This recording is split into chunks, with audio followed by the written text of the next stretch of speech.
Hey there, and welcome back to Dropping the Hammer with Dale McFadden, where the rules are made up and the points don't matter. I'm Dale McFadden, a general assignment reporter at the Arkansas Democrat-Gazette, and we are again going to be talking about the most recent weekend of NASCAR racing at Martinsville Speedway, which saw the NASCAR Cup Series race won by Kyle Larson. Here in 3 and 4. What a comeback. Kyle Larson continues the Hendrick dominance at Martinsville. How do you doing today? Join me again this time around to discuss all things NASCAR is my co-host, Jared Haas. What's up, Jared? Nothing much. I think Kyle Larson is the only driver that said hot diggity dog after leaving Martinsville because there's a lot of people not happy. Yeah, I think that the number 5 team is probably, well, no, there's some other teams that are happy, like, you know, the Stenhouses of the world and the Corey Heim. Yes, he did win over the weekend. But no, we're here to talk about the Cup Series, and Kyle Larson won. What did you think of this race, Jared? There was, like you said, a lot of people aren't happy. Some fans aren't happy. They thought that was a bad race. It was a fine race. It was a completely acceptable Martinsville race. I give it a B-. It was definitely better than last year, but still, with the short track package, is still not translated into the racing that people come to short tracks for.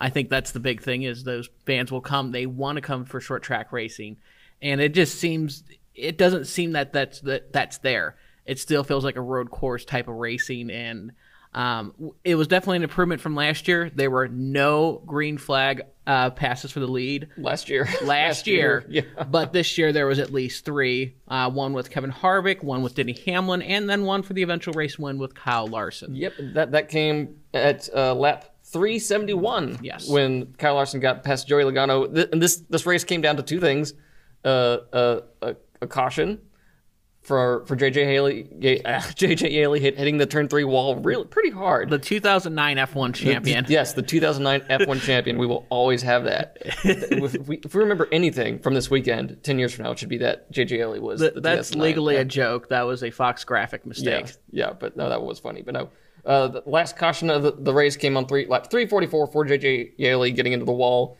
and then the final 46 laps were under green, and things were made interesting by pit strategy. Mm-hmm. You had Kyle Larson, who only had 2 tires. You had Joey Logano, who stunk up the race for the most part.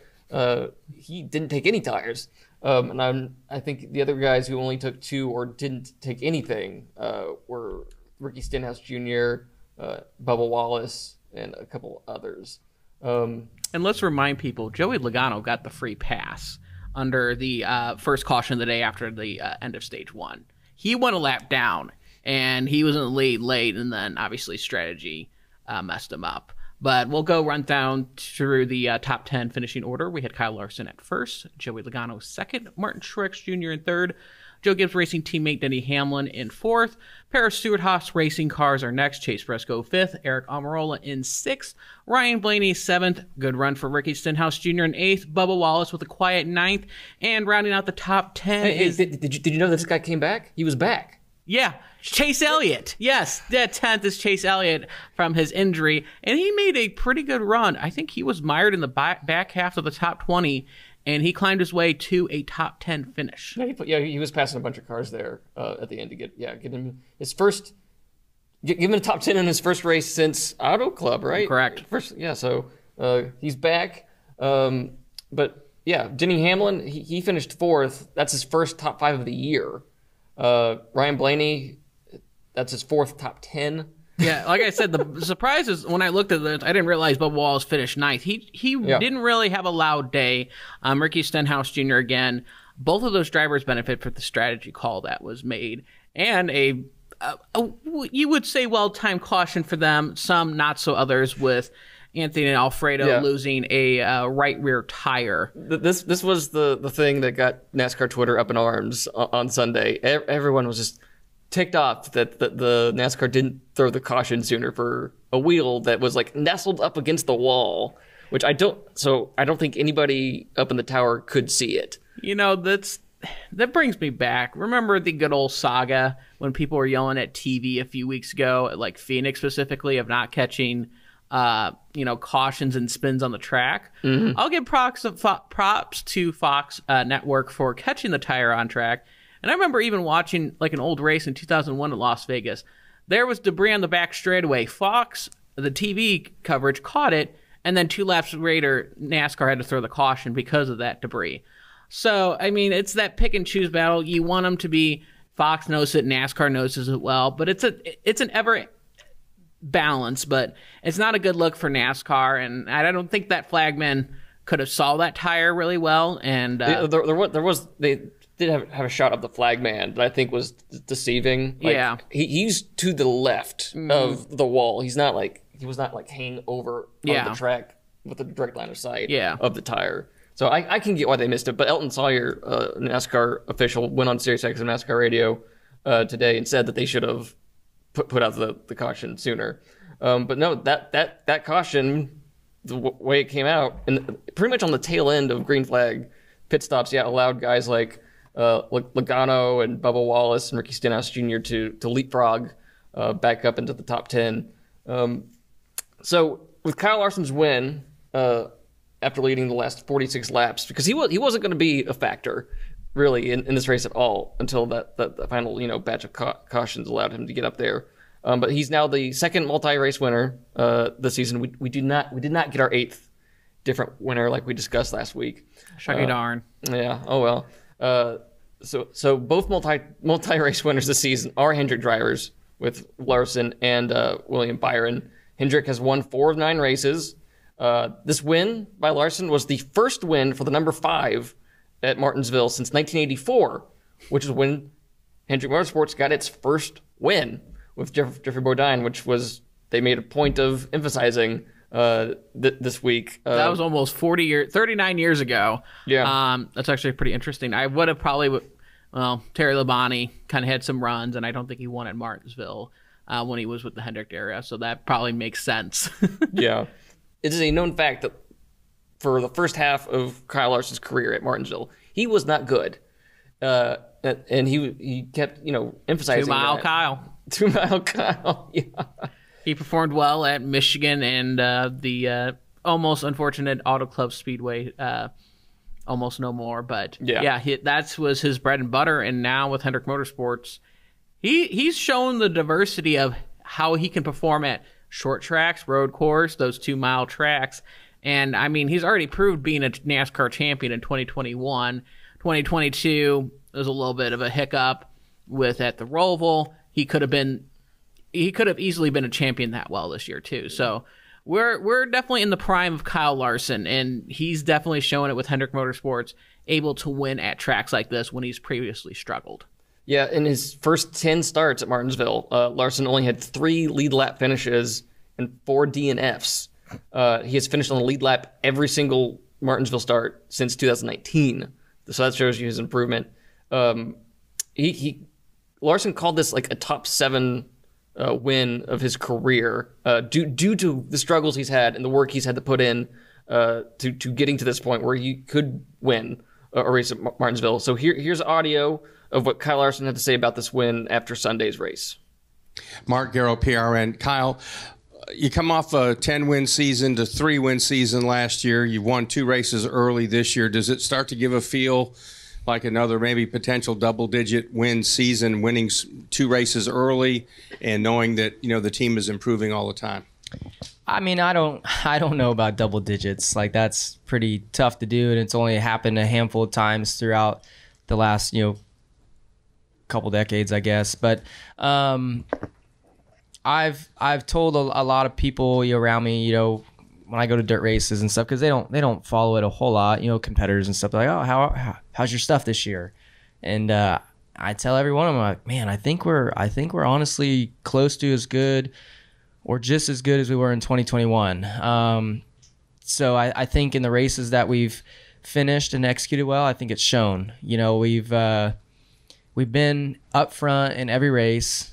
We've challenged for wins. We've shown and we've had winning speed at every single race. COTA maybe arguably is our only race this year where we haven't been a contender on speed, at least for the win. But we were a top 5 car that day, I thought. So I've had a few DNFs, but outside of that, we've been in the top 2, I think. So, or top 5, 4, I guess with Phoenix, we had a shot to win there and fell back to 4th. But anyways, I do feel like we are close to what we were a couple years ago.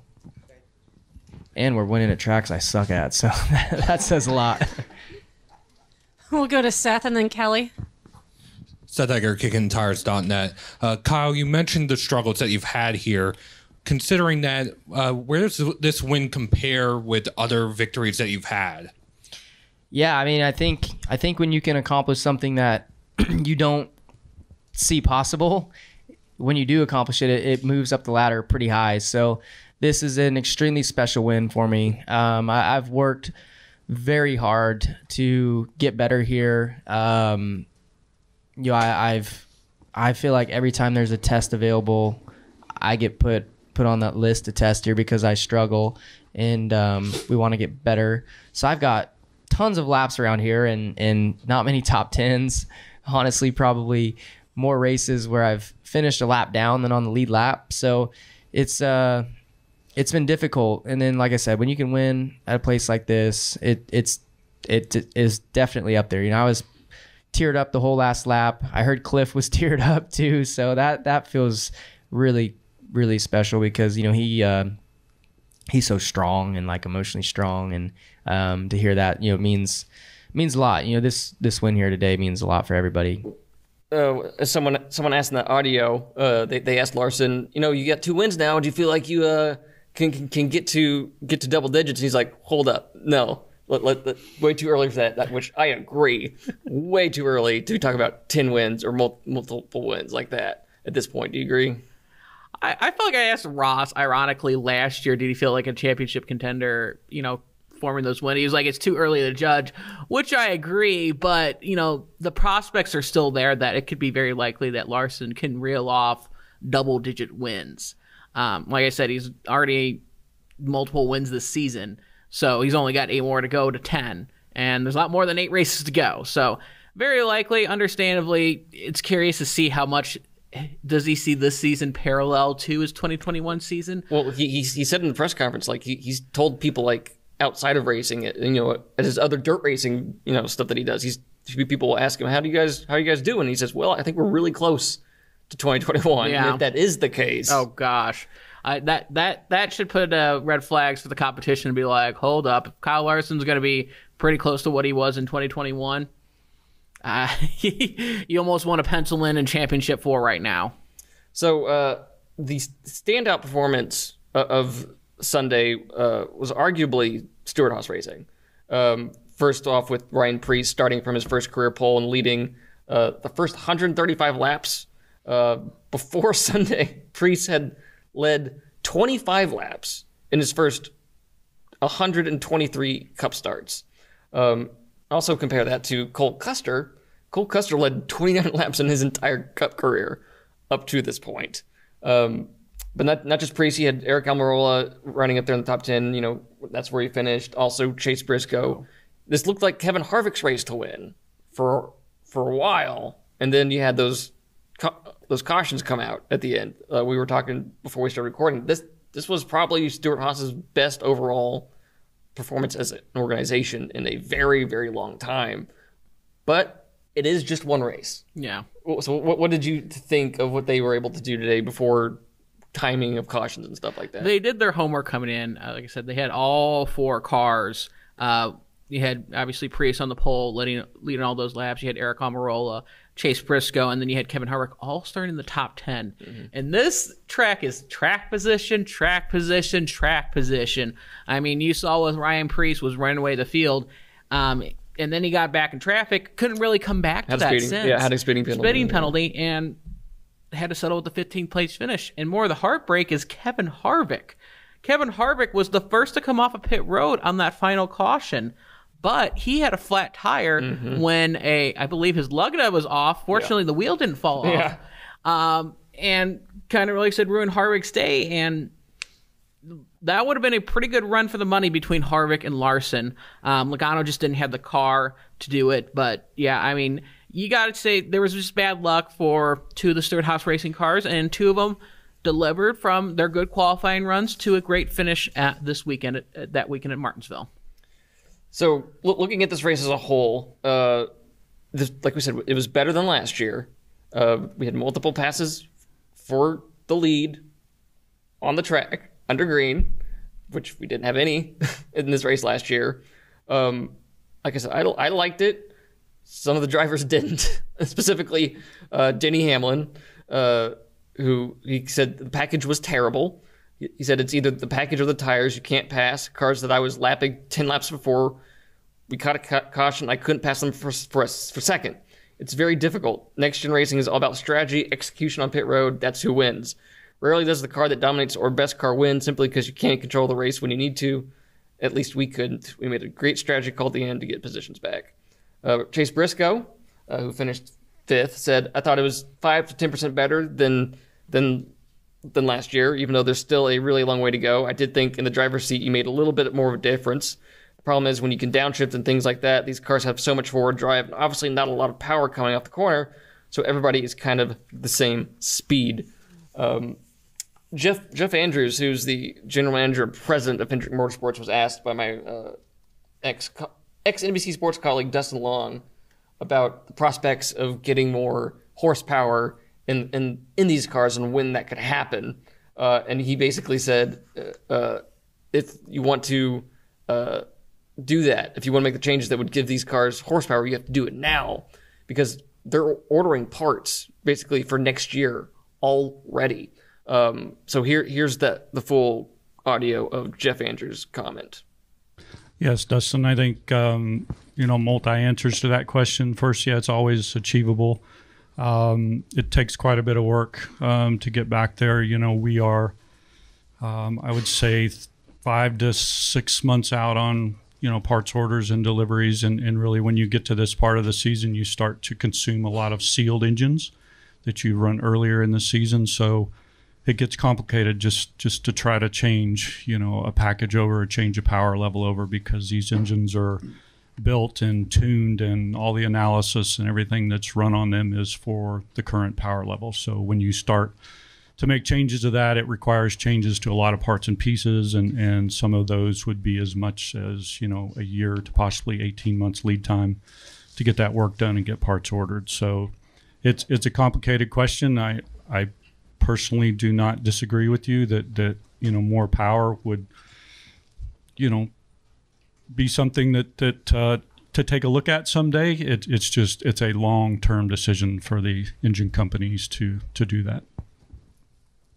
And so to follow up, so it sounds like even if people wanted to do it for 2024, it's almost too late at this point. That decision needs to be made now. Yeah, very, very soon, because parts, depending on the parts and pieces, some things, as I said, are easily 6 months to a year out from a planning perspective. And one thing that, you need to realize is that all these engine companies have ordered parts and pieces for really the remainder of 2023.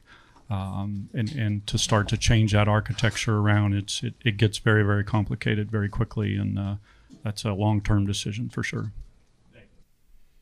All right, so Jared, do you think there needs to be more horsepower in these next-gen cars? Is that the solution, or is it tire wear off? What's the fix that you would make?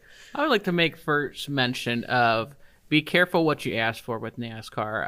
I felt like that was like the dream of, they wanted 43 cars to cross the start-finish line side by side, being all equal in that. And when it is equal, it's a lot harder to pass, because what difference it is between the first car to the 35th car. I think there definitely needs to be horsepower back, and having that drive off, bringing a lot more of those ponies off the corner is going to help, and I think the tire situation is too. It needs to be, I do agree, it needs to be done now, because, like I said, the next gen process has been a slower process of them getting transferred over. But yeah, this does need to be something. How Clint Boyer shared those sentiments on social media. He said this racing product sucks as well too, kind of responding to what Denny Hamlin says. So, no, I agree. And the big reason why they kind of brought horsepower down, I believe, was to bring in more manufacturers. And that hasn't been the case for NASCAR in the past. Yeah. Like I said, Toyota was the most recent manufacturer that came into the sport, and that was in 2007. Yeah. So and Dodge left 5 years after that? Yeah, in So, 2012 after Keselowski won the championship. Yeah. So for their reasoning why they're going with these 550 to 6, these lower horsepower packages. Yeah, we're at 670 horsepower. 670. Yeah. For short tracks. For short tracks. I was thinking in the past too. So those lower horsepowers hasn't brought in those new manufacturers. So why not give to the drivers what they want? So I'm in full agreement with that. Bring the horsepower back. A lot of drivers have been, whether it's like I said, Harvick or Parker Kligerman, they want horsepower in these cars. And one reason they have this, what do you want to call it? Lower horsepower is to save money. Yeah, that's basically it for teams or the manufacturers to save money. That's like the main.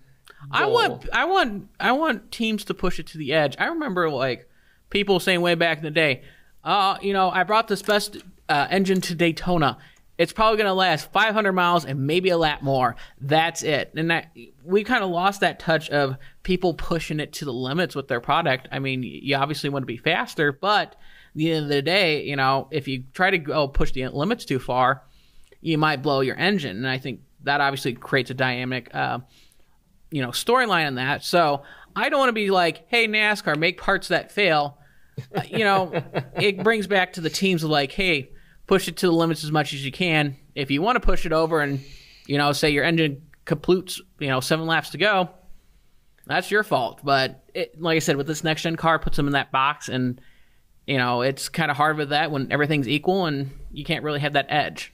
And my thing is, when you try to cut costs, you usually wind up getting a worse product, right? Yeah. And so much about NASCAR today is cutting costs, saving money, and I just feel like if you do raise the horsepower, and that does lead to a better product, that leads to more interest, which leads to more eyeballs, more people showing up for the race, more people watching on TV. What does that lead to?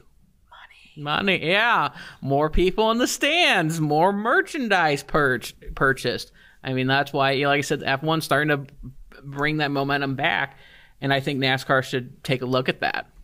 And I know a lot gets made about people saying that my street car has more horsepower than these cup cars, which I don't really care about that. I don't care about how much horsepower it has compared to a street car or whatever. Honestly, why not just have under your street car?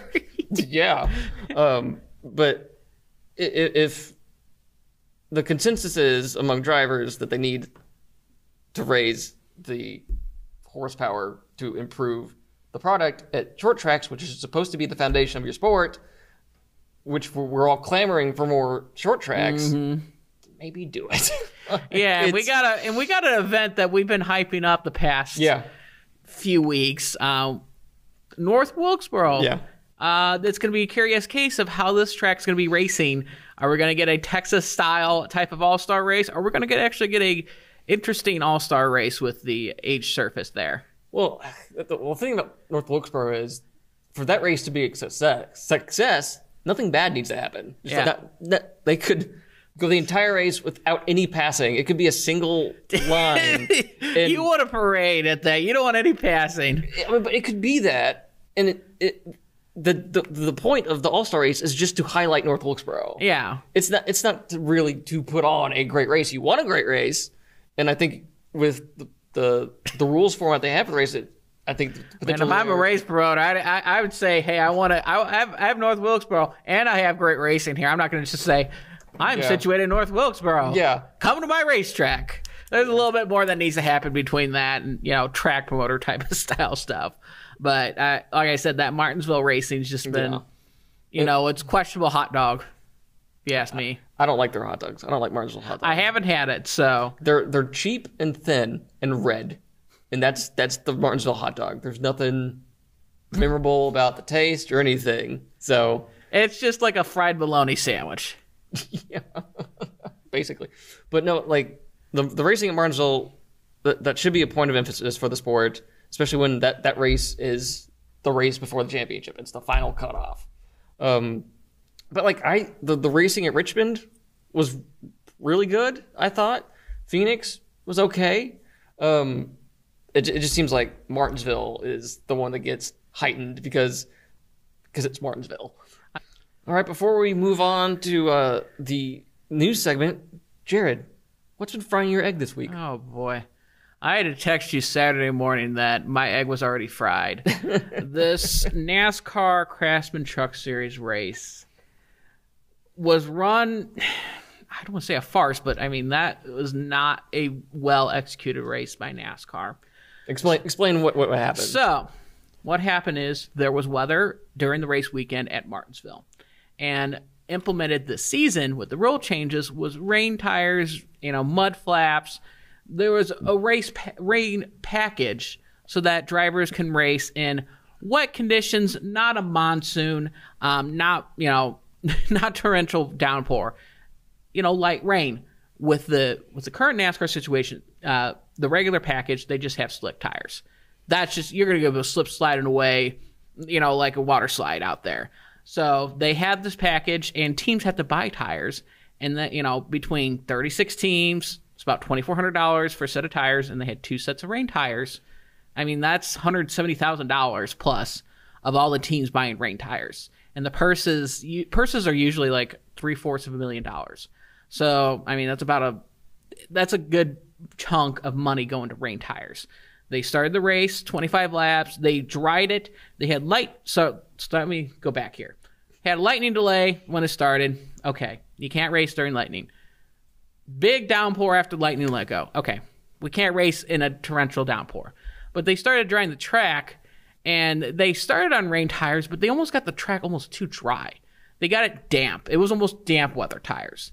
And those tires wore pretty well, and the drivers were excited, but it was just this wafting back and forth. They brought down the cars down pit road twice for red flag for rain, and the later rain showers weren't that heavy.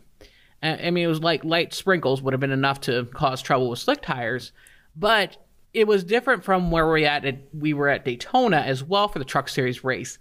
Truck Series race at Daytona and Martinsville both had more laps run under caution than under green.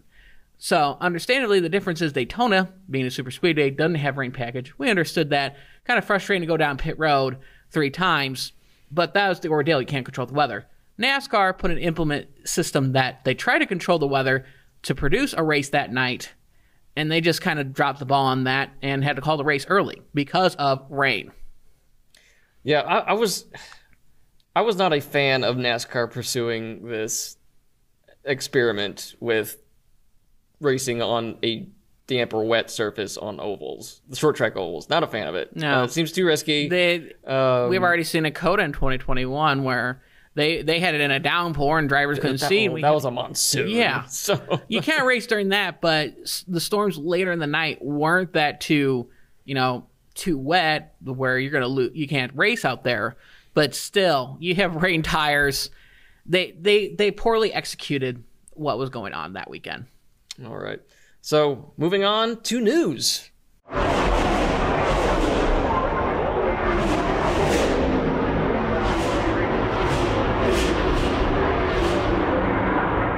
right. So, for the first time this year, the Cup Series TV ratings went up for a race. The ratings for Sunday's race saw an average of 2.218 million people. But that was up from 1.99 million for the same race last year. But that race was conducted on a Saturday night. There was a rain delay, and so that's a marginal uptick. Yeah. from last year. And this was the race which had Chase Elliott back in it. Yeah. So I guess next week will be the week where you can.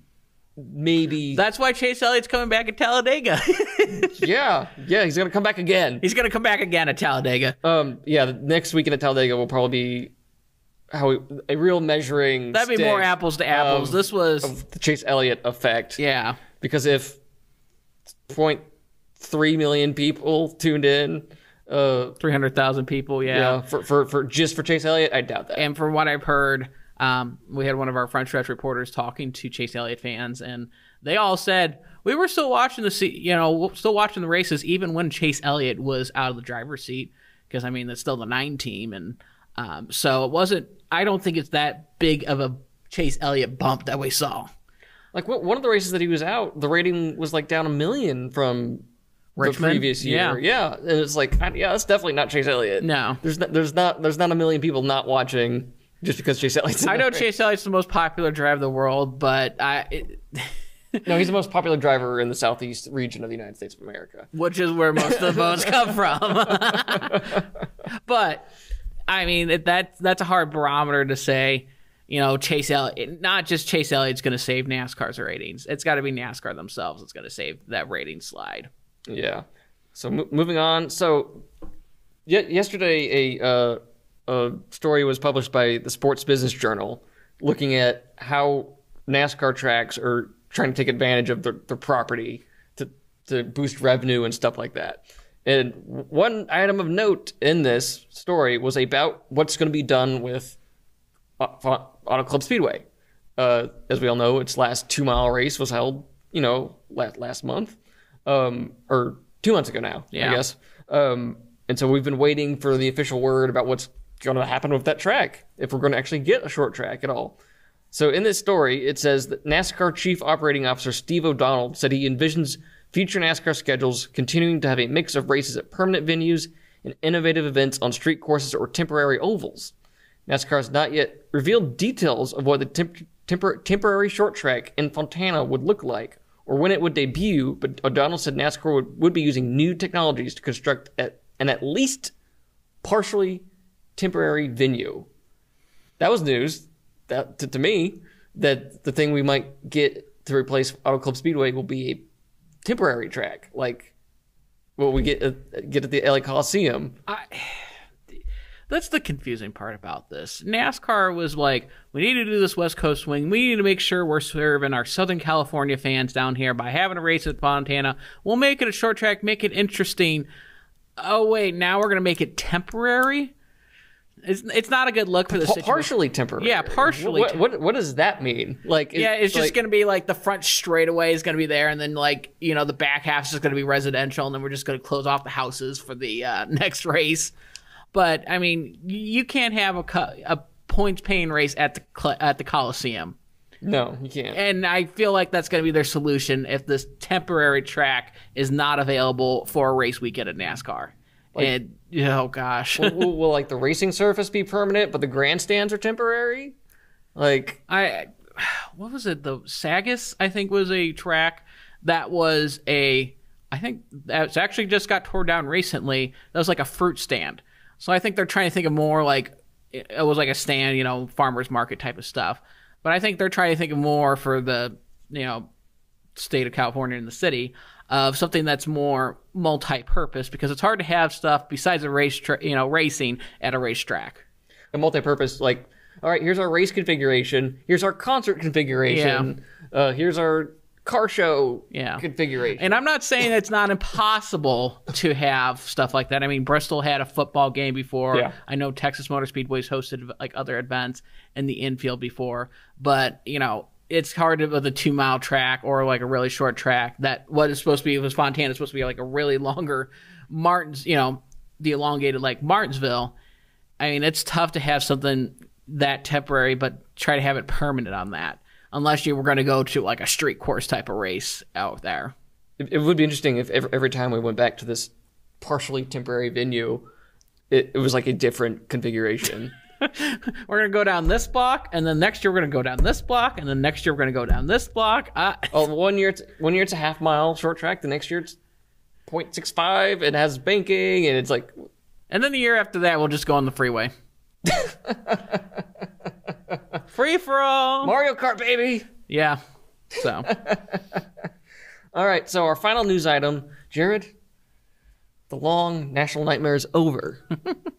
I am, of course, referring to the end of the saga that was the illegal Lavuz at Phoenix Raceway.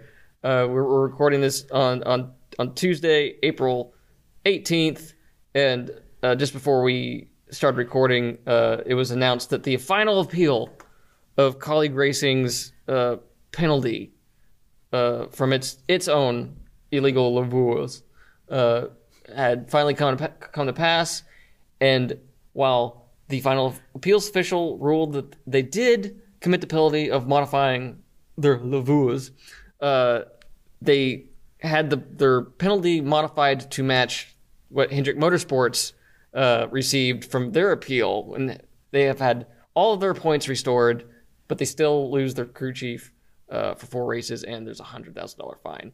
So it's over. Can we not talk about laveurs, penalties, appeals for a very, very long time? Hopefully, until the next person gets caught with the illegal parts. I think, wasn't NASCAR, they said they wanted that penalty to match the Hendrick penalty. Yeah. Which I don't blame them. Which, I mean, if you got that appealed and, I mean, they got penalized 75 points, but Hendrick Motorsports doesn't, that wasn't a good look. So at least NASCAR has a sense of like, hey, they've committed the same, part infraction. Let's just keep the penalties the same. So I'll give them props for that, at least looking out for that consistency. The best thing that came out of this whole penalty ordeal was some much needed reforms to the appeals process. Now the appeals panels can issue a statement explaining their decision, which we got with this the announcement by the final appeals official, who was Bill Mullis. I believe he's a track manager. But yeah, he gave a lengthy statement about the process, what he considered and stuff like that. So that's nice. We have a little bit more transparency. Yes. Which that should have happened years ago. Yeah. Since these things aren't like streamed or anything like that. Mm-hmm. But no, that was much needed. I'm glad that through this whole ordeal that happened. Yeah. No, I agree. I'm glad we got a little bit more transparency, because at the end of the day, we want to make, that's the big thing with NASCAR, and saying, hey, this is what goes on behind the scenes. I think that's going to help them overall to gain that trust back in the public that was kind of broken from what happened in the past few weeks. So props for them. Yeah. Yeah, like I said, I don't want to hear about any appeals of penalties. No more penalties. Just for a long time. Moratorium. No penalties. All right, so moving on now to the final segment of the show, the preview of this weekend's NASCAR Cup race at Talladega Superspeedway.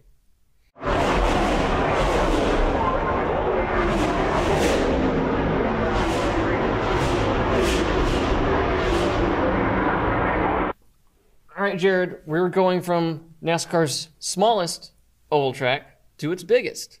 Half-mile Martinsville to the 2.66-mile Talladega Superspeedway, and you're going to be there this weekend for frontstretch.com. Correct. I will be down on the ground making the drive there Thursday afternoon. Oh, you're driving? Yes. Well, if there was a direct flight, I would have took it, but the connecting flights between that and the fiasco that I had trying to get back from Austin was not fun, so I was like, let's just drive it. It's 6 hours. That ain't that much. So, yes, I will be boots on the ground there, getting coverage for frontstretch.com. Like I said, this podcast. Like I said, you'll probably hear some interviews that I got from there. And I actually have a microphone this time, a nice microphone. So we at least should have some good audio with that as well. But Talladega Superspeedway, it's the third race of the season on a Superspeedway configuration track. Of the three, Talladega, Daytona, and Atlanta, Talladega is my preferred one. Yeah. It's a more forgiving track. It's wider. Forgiving. Yeah. You're more likely to get a dramatic last lap attempt. Remember where the start-finish line's at. Yes. It's not at the tri-oval. It's past it. Yes. As Mike Joy likes to point out. Every announcer's pointed that out. Yeah. But no, like for those, if you're new to NASCAR, yes, unlike Daytona or every other oval track except for Phoenix. Except for Phoenix. Yeah, the finish line is not in the exact middle of the front straightaway, right there in front of all the grandstands. It's just farther down out of the tri-oval in the short chute going into turn one. And the reason why they did that is to sell more seats down there. Great marketing idea. I like this guy. But no, more forgiving track, more exciting racing. I'm hoping it's better than the Daytona 500. Though the Daytona 500, it was a calm race up until lap 119. Yeah. And then the wheels started coming off. That was a weird Daytona 500, whereas that first half was so quiet. It's going to be interesting to see how this kind of folds. I think it would be a little bit more dramatic, but I still feel like there's going to be the same themes that we see at these other super speedway races prop up here at Talladega.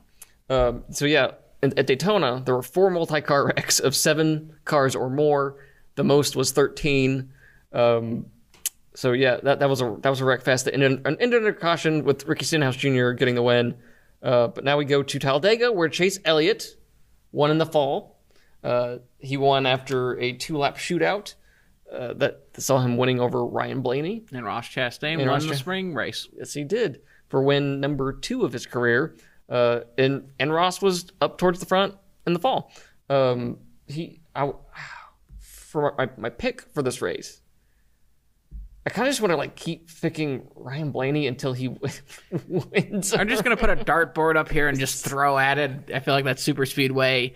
You might have a better luck throwing a dart than trying to pick it, but not really. Okay, it is a misconception that anybody can win at a somebody can win. Eric Jones about won at Talladega in the spring. Yeah, but you're going Ryan Blaney. I'm thinking the same camp in the Ford camps. The Blue Ovals have worked well at Daytona and Atlanta this year.